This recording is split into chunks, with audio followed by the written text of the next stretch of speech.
No admin password? Install programs anyway. Download the software that you wish to install on a Windows 10 PC.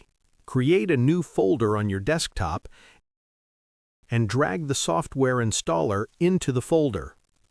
Open the folder and right-click, then New and Text Document. Open the text file you just created and write the following codes. Type set underscores COMPAT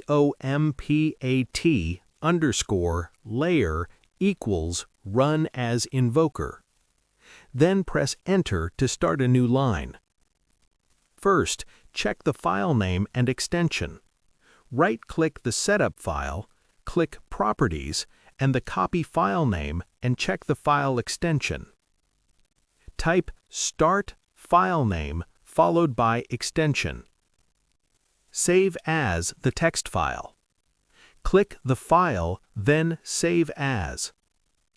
And name the file followedby.bat extension.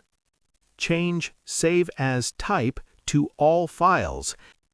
Double-click Install BAT file. The installer should launch without a password prompt. Follow the on-screen instruction to install the software without admin rights on Windows 10 and 11.